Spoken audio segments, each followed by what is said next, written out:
On a fateful evening, a phone call is made. And on the opposite end of that phone, someone answers. And when that person answers, absolute chaos ensues. Hello? Who is this? The entity that's on the phone is also known as the Ghostface, or the Ghostface Killer, however you want to see it. Ghostface is in pursuit of his next target, and it just so happens that he went to the wrong place in pursuit of this target. And what he sees might be the very last thing that he ever sees. Simultaneously, this big hulking mass of a man with a mask on is in his living room, confused, distressed, when he hears a phone call. This isn't something that normally happens at his house. The moment he answers, he hears, "What's your favorite scary movie?" and immediately we recognize this man as Leatherface. The moment that Leatherface takes this phone call, he's immediately filled with distress. And at that moment, he recognizes that there is a threat and possibly dinner showing up at his doorstep. So his next step is to head toward the basement. Now, in order to proceed, we have to dive into the anatomy of this man known as Leatherface. He is a hulking mass of a man at 6'4". He is known specifically for that bloody apron, the skin mask, and most importantly, the chainsaw this man wields. See, Leatherface is a very peculiar killer.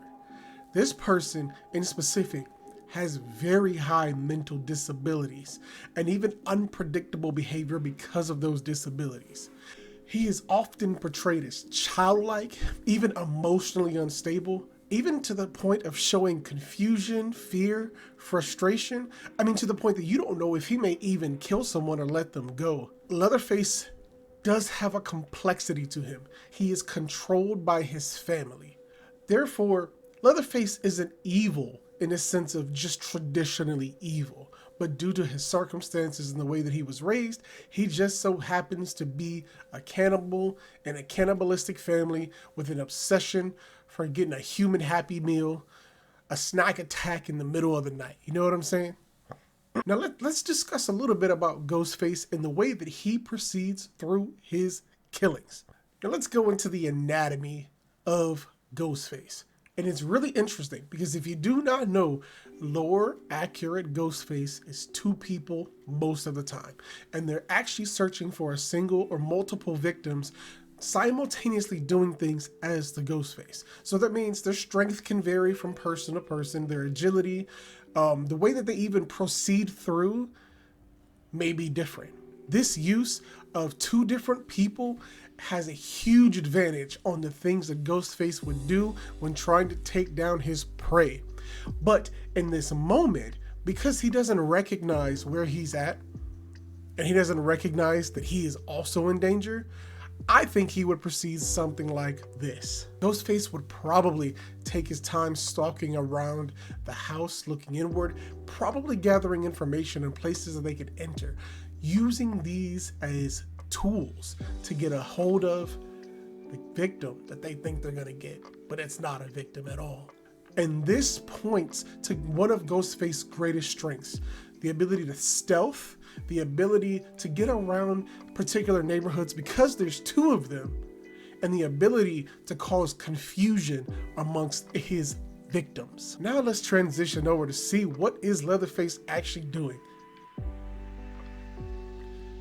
See, now he is in his basement. He is in his home where there are many people already hooked, ready to be eaten, and he sees his treasured weapon, the chainsaw. He grabs it in anticipation for what he may do next. And this is where it gets interesting. Remember earlier when I said that Leatherface is childlike with mental disabilities, extreme mental disabilities, might I add? This is where Ghostface can use it to his advantage. Ghostface can now make phone calls, tap on windows, open doors, different things in the atmosphere that would cause Bubba confusion. Because the way that he is as a character, he's not all the way there.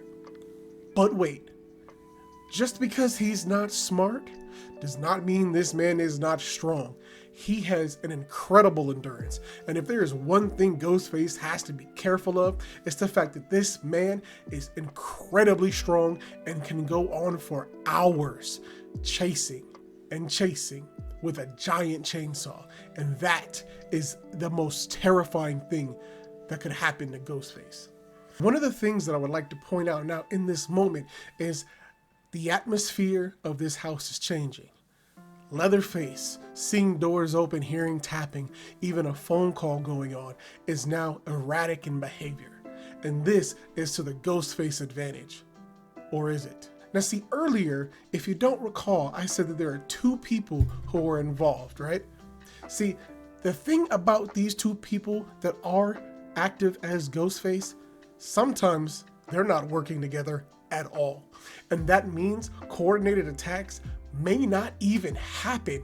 And if that's the case, whatever Ghostface finds him first is the first one to face the wrath of Leatherface. Something you gotta recognize here is that Ghostface is depicted as two people, sometimes teenagers, sometimes adults, attacking regular human people, meaning that their biggest downfall is they're not as strong as Leatherface, not even by a long shot. Meaning, if you look, they have constantly been foiled by just normal human people, disarming them, stopping them from attacking, getting away. So it's not as if Ghostface truly has a crazy advantage here, despite there being two people. And by far, the craziest thing you have to recognize is this. His weapon of choice is just a knife. It's not a chainsaw. That makes them way less dangerous than Leatherface. Now let's continue on with this scenario we have here. Just as everything is going crazy, Leatherface is looking around drastically. Now he's got his chainsaw, he hasn't turned it on yet because he's unsure. He's unsure if the people that are there are still there, if they're around. He hasn't seen them, so he doesn't necessarily know if he should be turning this on or not in preparation for it. And at this moment, Ghostface makes an appearance behind the glass with his signature waving with a knife. And at that moment, Bubba goes absolutely ballistic and he is ready. Because this man is so massive and he's wielding a chainsaw, he's absolutely terrifying. And he makes some of the most bizarre noises because of his inability to speak. So you have to understand that it's not just a regular person, but someone who has no real grasp on reality, that's making crazy loud noises and is wielding a chainsaw above his head like a madman. And I think at this moment, whichever person is a Ghostface recognizes that this is much more of a threat than a regular person. And I believe that they would take that chance to get out of there and find a different way around to sneaking and possibly trying to get an edge on Bubba. Now, as we follow Leatherface, he immediately runs out, kicking the door open. He's wielding his chainsaw, looking around, and he doesn't see this man anywhere. And this is where I think the setup can go in many different ways. There's a lot of different possibilities for how this 1v1 can go, but I think it might be a little clear on who has the advantage despite the circumstances. Okay, now let's break this down. Here is scenario one. Bubba proceeds to go outside. He no longer sees Ghostface, looks around, comes back in, and that's when the attack ensues. Ghostface attacks Leatherface from behind with the knife, stabbing him in the back or the shoulder or any area in his back. That's typical where he would aim for. But this is where you have to recognize Leatherface is no normal human. If you ever recall anything about Leatherface, recall this. He takes pain like a champ. He takes it and continues his erratic movement and behavior. A normal person would be stabbed in the back and they would instantly feel it, probably falling down, making themselves a victim to the Ghostface. But not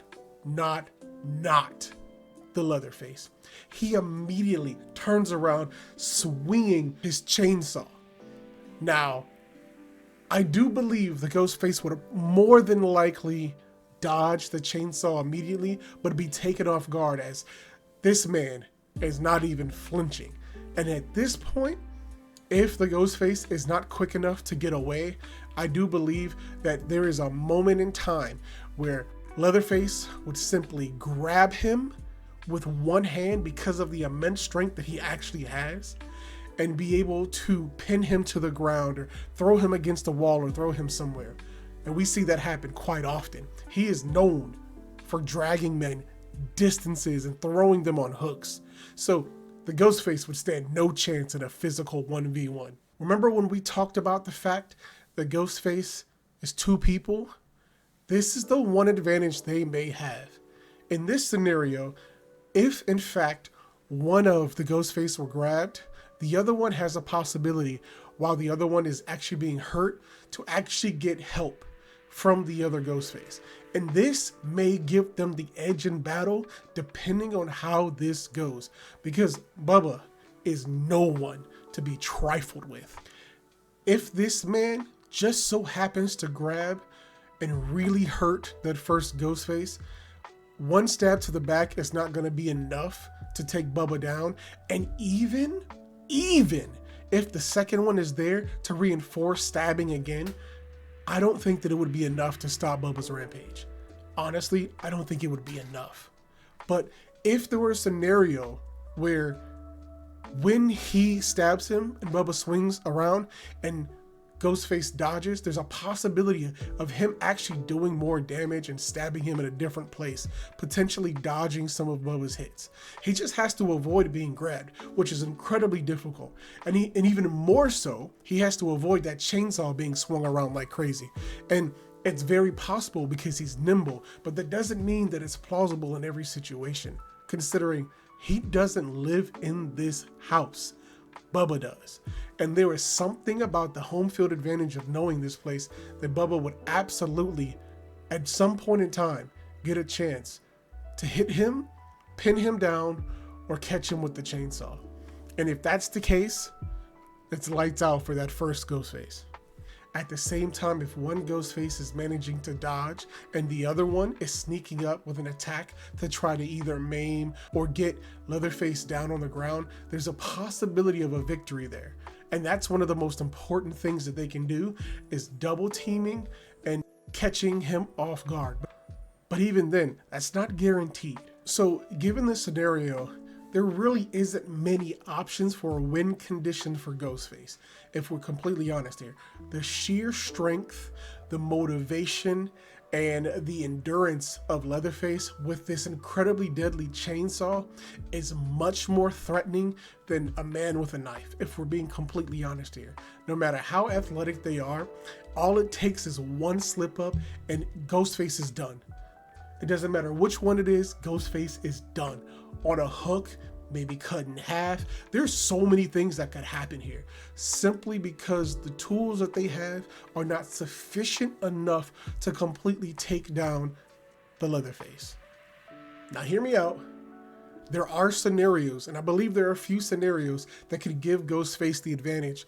One of them being if Ghostface was able to remove the chainsaw before Bubba got to it. That would be a game changer to some degree. They still would have to deal with the big hulking mass of a man who can throw men around, okay? They still would have to do so. And he still has the endurance. And he also is known for using a hammer. So they would still be at a disadvantage, to be honest. But it would be a possibility of them winning at a higher chance now because they don't have a chainsaw being thrown around wildly. And as for Ghostface, I'm going to be honest here. He just has to be himself, more or less. The only things that are really going to get to him are some of the manipulation tactics of Ghostface, potentially putting him in bad places if they set up traps and ways to actually get Bubba away from his weapons, or get Bubba trapped in certain areas where they can actually do enough damage to take him down. But for the most part, just simply because of who he is and the immense strength that he has, he's gonna take this most of the time. He's going to win. He's catching a W most of the time by a pretty solid margin. If I were to give a conclusion, I'd say easily 7 to 8 out of 10 times Bubba just absolutely destroys Ghostface. Right? There's no question about it. And it's just simply because they just don't have the tools to deal with a man that big. Now, we also understand he has no supernatural powers, and neither does Ghostface. So there's an evenness on the battlefield, but I'm sorry, Ghosty, it's a wrap. Now, there may be other scenarios that I'm not aware of, so if you have some comments that you'd like to let me know, or maybe some scenarios you feel like Ghostface could have a better advantage on, please let me know in the comments down below. Also, I just thought of something. This is about to be a series. So officially welcome to the HGG. If you have any recommendations on one of these ones, let me know down in the comment section below. Also, if you like the video, do me a favor, hit the like, subscribe button. Don't worry about it if you don't want to. I just appreciate you being here. You guys are wonderful, and I can't wait to see you on the next one, which is 100% going to be the